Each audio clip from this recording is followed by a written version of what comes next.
Ave Maris Stella.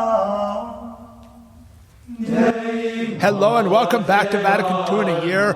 This is your host, Father Matthew Schneider, a priest of the Church of Christ and a theology professor. This is a podcast on the Starcross Production Network at sqpn.com.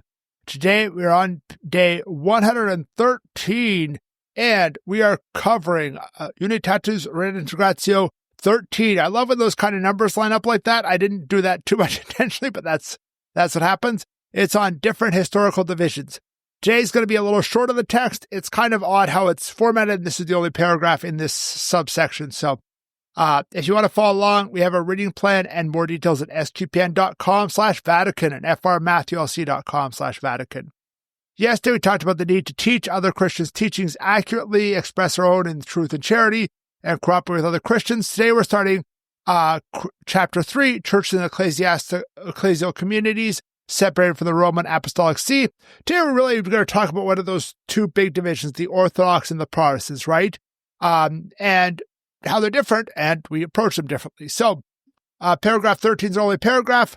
A and B is really about the division with the Orthodox. C is about the division with the Protestants. And then D is about these non-Catholic Christians vary, so should have different approaches, right? We shouldn't take the same approach to Orthodox and to Protestants. And it's all in paragraph 13, which we're covering today. So let's begin with 13a. We now turn our attention to the two chief types of division as they affect the seamless robe of Christ. B.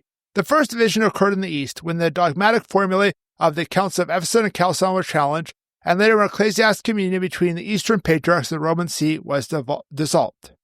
Right? So as I noted, there's three main branches of Christianity. Here they're combining a large and a small branch, and sometimes the smaller branch is missed. So here we have this idea of Ephesus and Chalcedon division, and there's a group that broke off, didn't accept Chalcedon, called the Oriental Orthodox, right? They're mainly Ethiopia is the biggest one and a few others. And they don't really agree with us on certain things about Christ's nature that are a little bit complicated to explain in a sentence or two, but that's the idea, right? Whereas the Eastern Orthodox is the much bigger group, right? And we're going to talk about them in a minute, but first I just want to mention another group, the Protestants, right? And so in modern, modern Christian, American Christianity, a lot of Protestants say, I'm just Christian, I'm not Protestant. But that is almost always a form of Protestantism. Anybody who's just simply Christian or, non-denominational, that's almost always a form of Protestantism.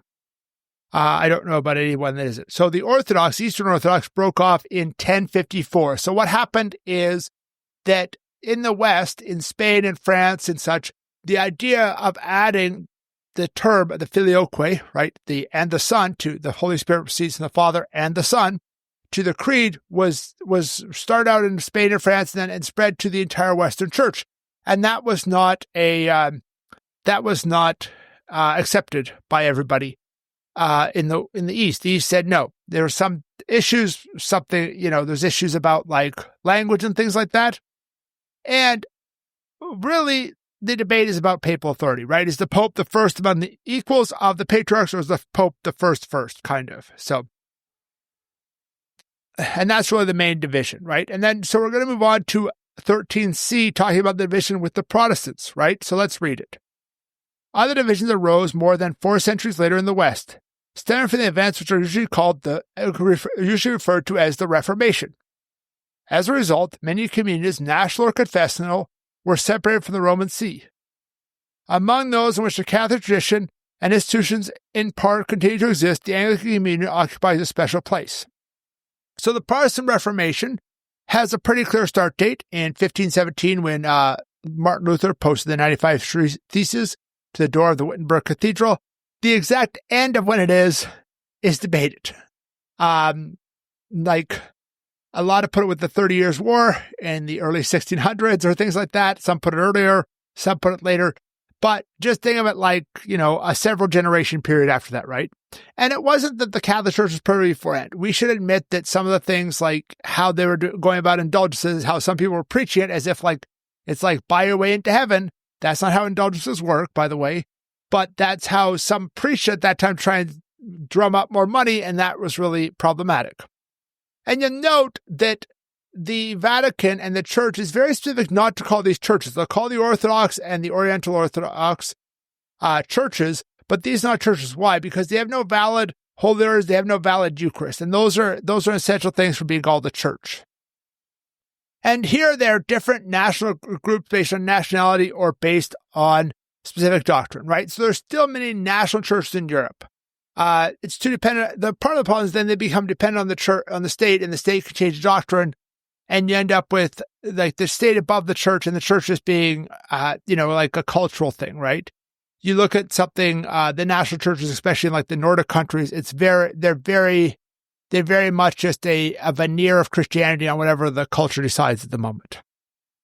And then, and such. The Anglicans noted is the end. They have kept the closest liturgy to the Catholics, and in many ways they kept the closest doctrine as far as sacraments and things like that. In 1930, they had the Lambeth Conference where they approved contraception, and then after Vatican II, they had all kinds of things with women bishops, gay bishops, all these different things that can be a further issue for them, right? It was an issue to union.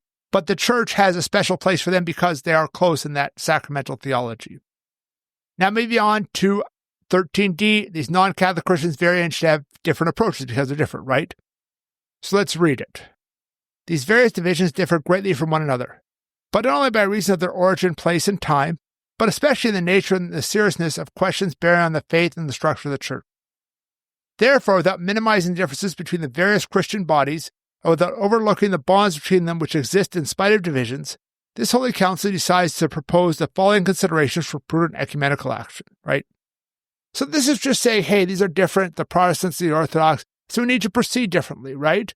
And they have differences that go back to history, right? We talked about the history there, 1054 versus 1517. But that's not what's most important, whether it's Constantinople or Wittenberg, Germany. Constantinople is modern-day Istanbul, which is where the Eastern Orthodox split took place, right? And we shouldn't ignore these differences, but the theology is most important, right? We shouldn't ignore these differences. We need to approach them in different ways because the issues that cause division are different. So, thank you for listening to this episode of Vatican II in a Year. This is a listener-supported podcast. You can help support it and other great podcasts at sqpn.com/give. You can give one time, monthly, or join the StarCross Patreon. Tomorrow we're going to continue with Unitatis Redintegratio 14 on the treasure of the Eastern Churches.